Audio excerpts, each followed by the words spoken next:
Alhamdulillah, wassalatu wassalamu ala rasulillah. Toutes les louanges reviennent de droit à Allah. Éloge et salut à son messager, Muhammad. Amma ba'd, marhaban bikum jami'an.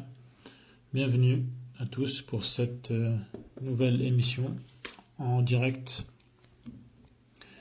au sujet, comme tous les lundis, au sujet des noms d'Allah.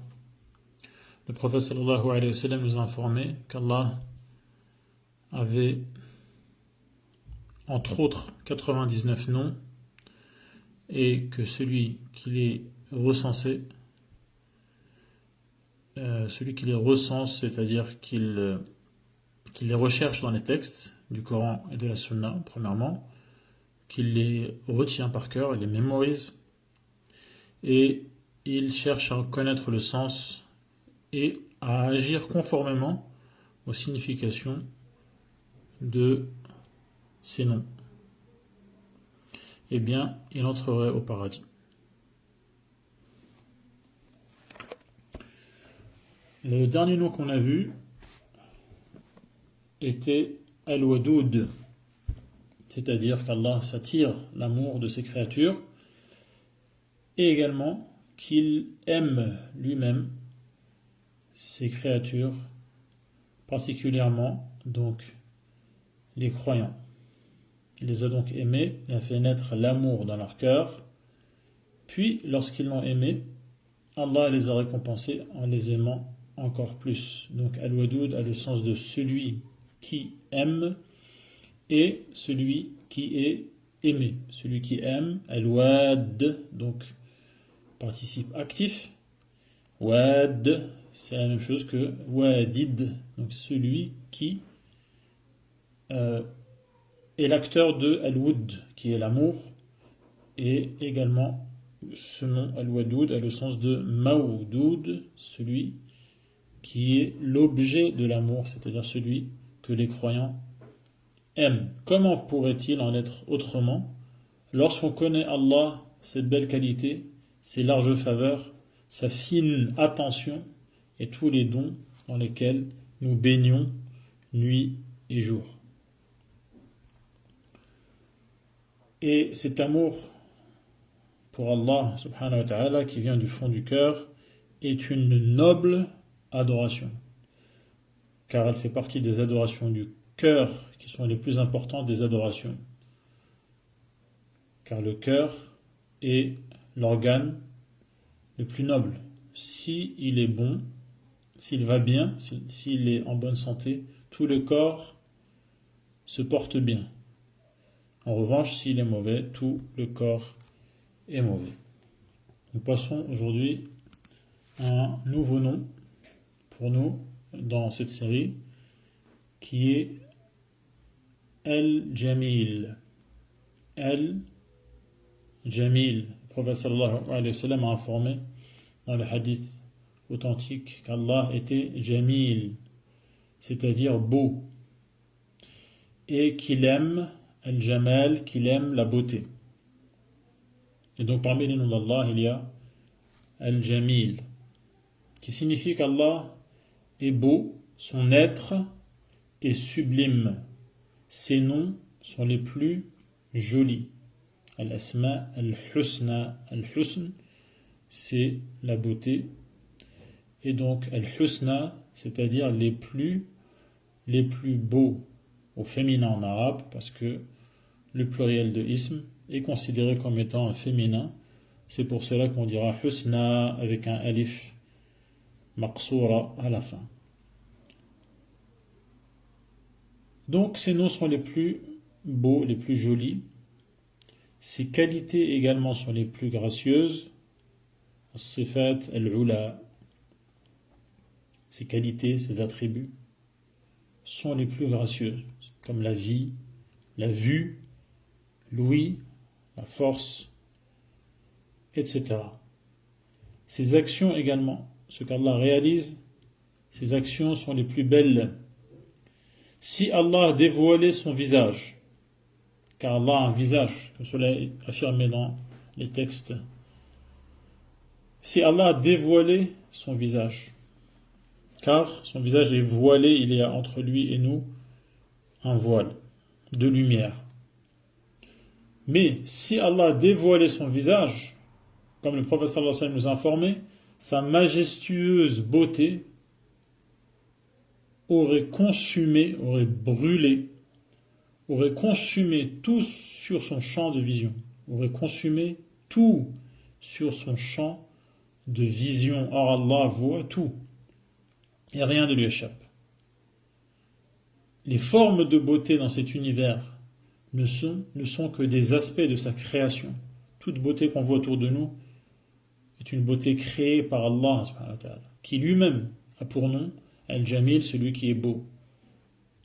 Et Allah a promis aux croyants de leur montrer son visage au paradis. Et ils n'auront alors jamais vu pareille beauté.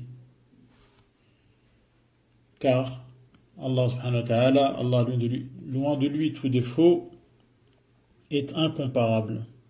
Rien ne lui est semblable, y compris sa beauté. C'est une beauté unique qui est incomparable. Et donc parmi les noms d'Allah, il y a Al-Jamil.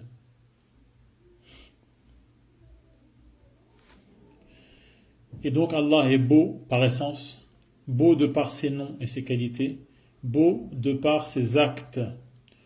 Tous ces noms sont sublimes, ils atteignent le summum de la beauté et de l'exquis. On ne donne à Allah que les plus beaux noms. On ne peut appeler Allah subhanahu wa ta'ala que par les noms qu'il s'est lui-même choisis. On ne peut pas lui inventer des noms. Et on ne peut lui donner que des beaux noms qui se trouvent dans les textes, c'est-à-dire dans le Coran ou dans les hadiths, les paroles du prophète. À lui éloge et salut.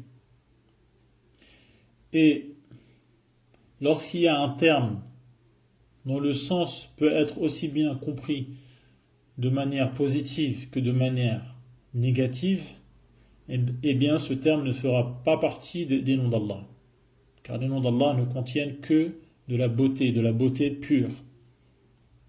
Et lorsqu'on fait l'examen exhaustif, lorsqu'on fait le tour, lorsqu'on réunit, on rassemble, on recherche les noms d'Allah, eh bien on se rend compte qu'effectivement il n'y a pas dans les noms d'Allah, on en a vu un certain nombre depuis le début de cette série, eh bien jamais, à aucun moment, n'apparaît ce qui est contraire à la beauté, donc une quelconque laideur. À aucun moment cela n'apparaît dans les noms d'Allah, noms qui signifient et contiennent des qualités d'Allah subhanahu wa ta'ala. Allah dit Walillahi al-asma'u al-husna, c'est à Allah qu'appartiennent les sublimes noms, les noms les plus beaux. Et il dit également Hal ta'lamu lahu samiyya, lui connais-tu un semblable, c'est-à-dire qu'il n'en a aucun. Il n'a aucun semblable, donc également dans ses noms. Personne n'a autant de beaux noms que ceux d'Allah subhanahu wa ta'ala. Et donc, l'être d'Allah, al-Dhat, est la plus parfaite qui soit. Sa beauté surpasse toutes les autres. Comme on l'a vu dans le hadith, si Allah a dévoilé son visage, sa beauté est si intense que elle brûlerait tout aux alentours.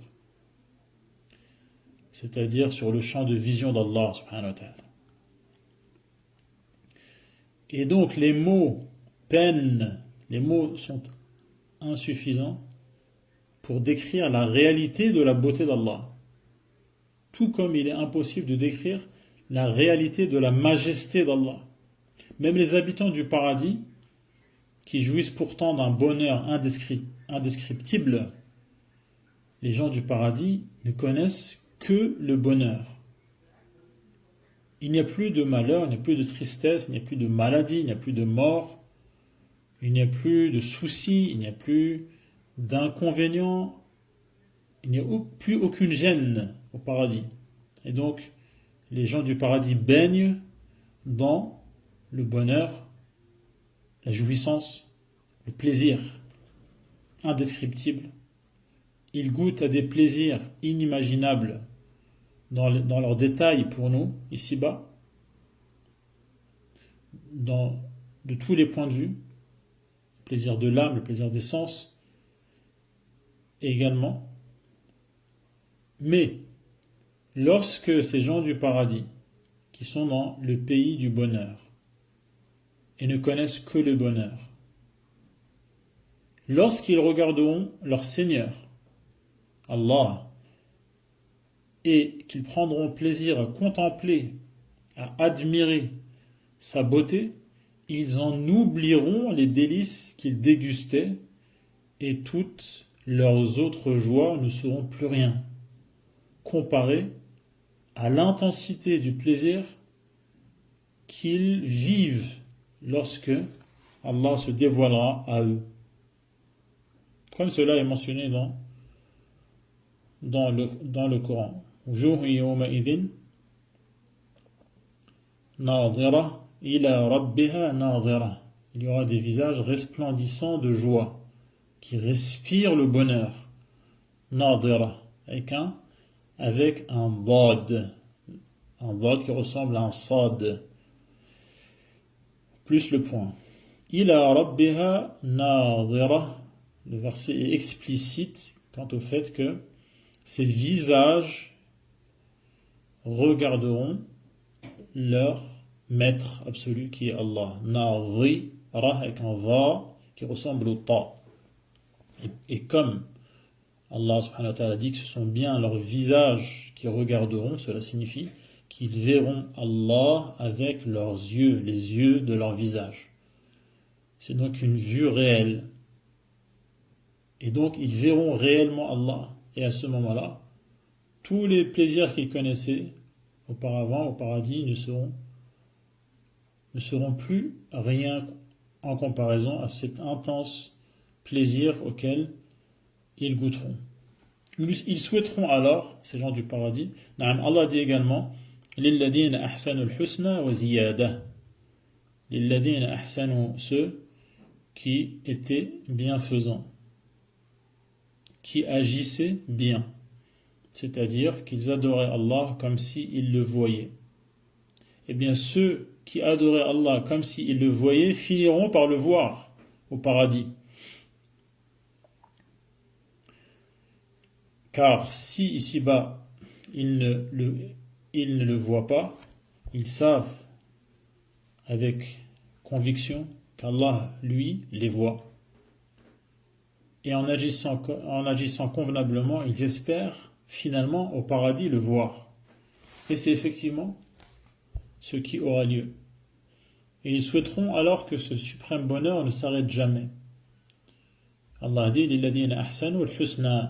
Ceux qui adorent Allah comme s'ils le voyaient auront la plus belle des récompenses. Al-Husna, la plus belle des récompenses. وَزِيَادَةً, et bien plus encore. La plus belle des récompenses n'est autre que le paradis, le pays de la joie. Et ils auront bien plus encore, c'est-à-dire contempler le visage d'Allah, Al-Jamil, le sublime visage d'Allah. Ils souhaiteront alors que ce suprême bonheur ne s'arrête jamais. Grâce à la beauté d'Allah, leur propre beauté deviendra plus intense. Ces gens du paradis, après avoir vu Allah, seront eux-mêmes encore plus beaux. Et leurs cœurs se consumeront d'envie de revoir leur Seigneur. Ils brûleront d'impatience de revoir leur Seigneur. Et cette vue du Seigneur fait partie de leur bonheur, et chacun obtiendra selon son degré au paradis, en récompense de ses actions ici-bas. C'est maintenant qu'il faut agir. C'est maintenant, tant qu'on a l'occasion, tant que l'occasion nous est donnée d'obéir à Allah et de l'adorer, comme si on le voyait, pour ensuite le voir, c'est maintenant qu'il faut agir pour ensuite récolter les fruits. Si bien que, arrivé le jour de la faveur, qui est le jour où les gens du paradis voient leur Seigneur, leur joie à ses habitants du paradis, leur joie manque de faire s'envoler leur cœur. Leurs cœurs sont sur le point de s'envoler lorsqu'arrive le jour où ils savent qu'ils vont revoir leur Seigneur, car c'est le jour, c'est le moment donc où le bonheur a atteint son comble. Bien entendu, ce plaisir, le plaisir de voir Allah, découle de la connaissance qu'ils ont de leur Seigneur, de l'amour qu'ils éprouvent pour lui et de l'envie de le rencontrer. Ici-bas, ces gens-là qui se sont retrouvés au paradis, ensuite, ici-bas, ils connaissaient Allah, subhanahu wa ta'ala, loin de lui tout défaut. C'est pour cela qu'ils l'adoraient comme s'ils le voyaient, tellement ils le connaissaient, tellement leur cœur était abreuvé de la connaissance qu'ils ont et de la certitude qui habite leur âme au sujet des noms d'Allah et de ses attributs. Ce sont des gens qui étaient des habitués du Coran.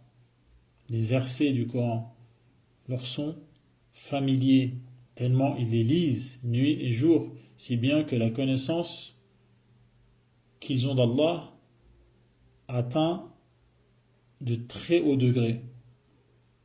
Et donc l'amour qu'ils ont pour Allah également, et donc l'envie de le rencontrer également, et Allah subhanahu wa ta'ala, loin de lui tout défaut, ne laisse pas se perdre tout cet espoir.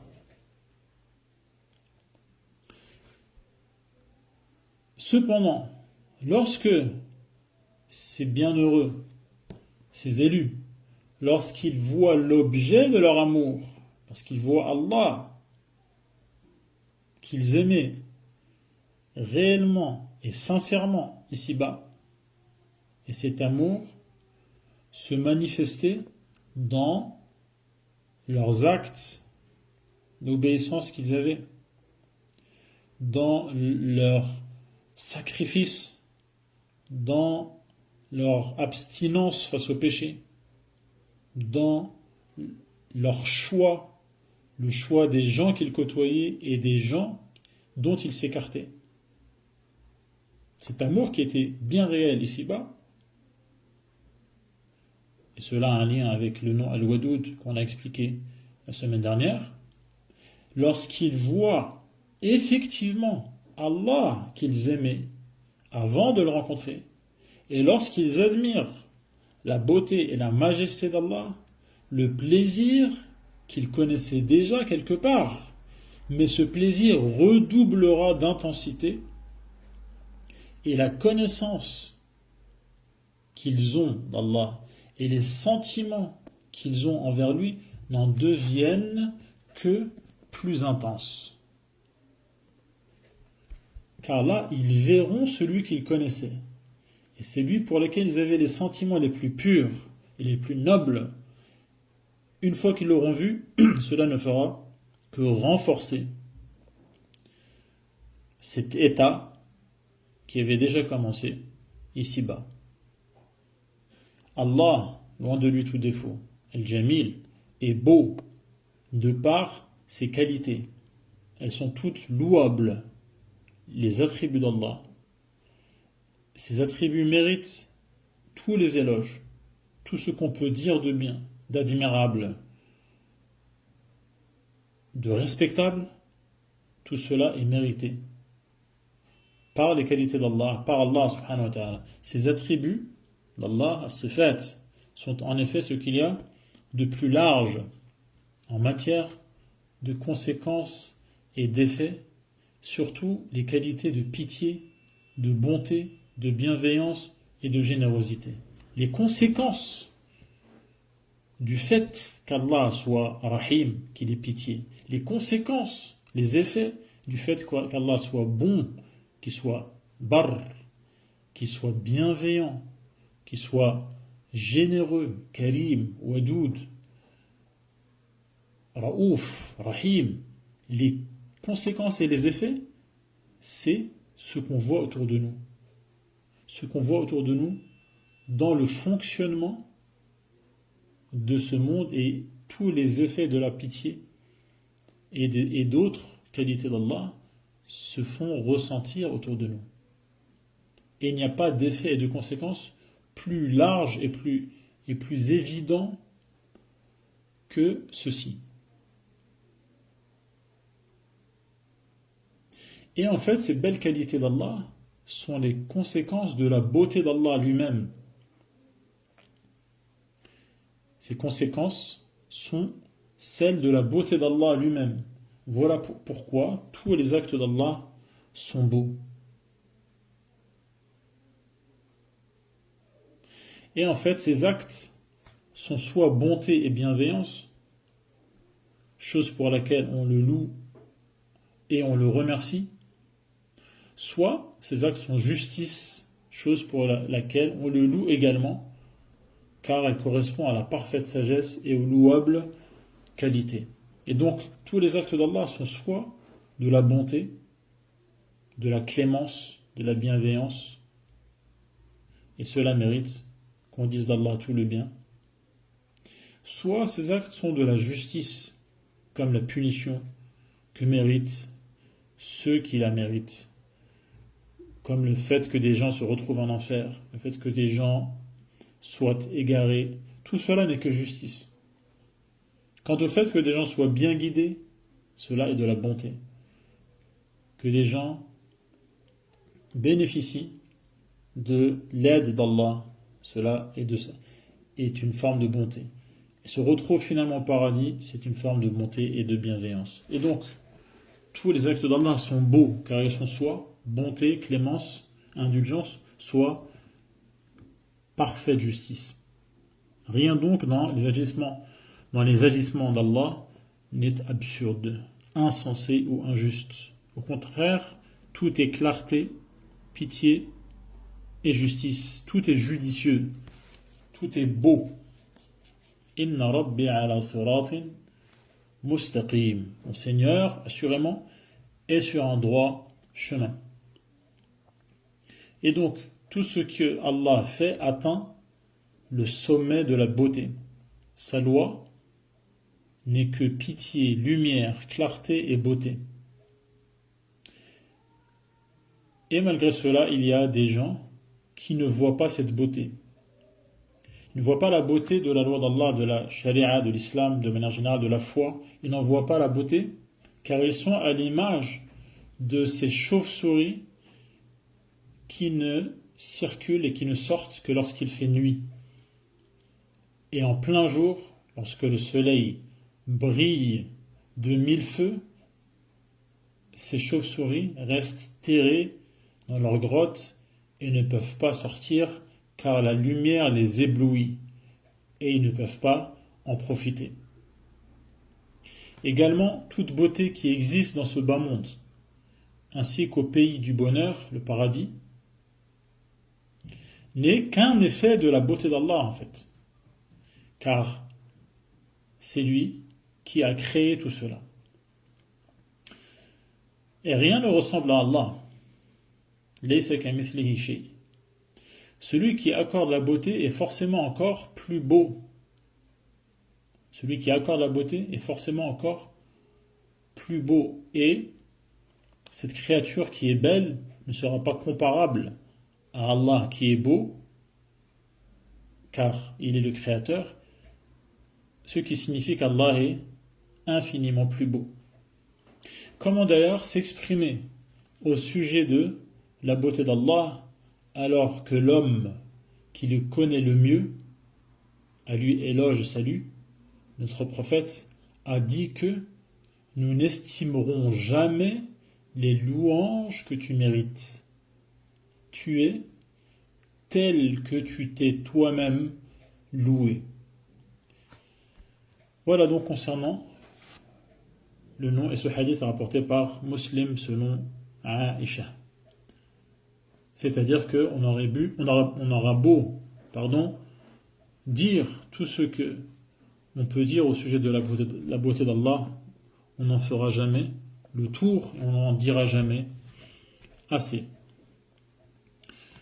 Je vous donne rendez-vous la semaine prochaine pour continuer plutôt la série au sujet des noms d'Allah.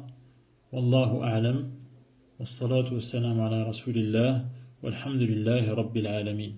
Wassalamu alaikum wa rahmatullahi wa barakatuh.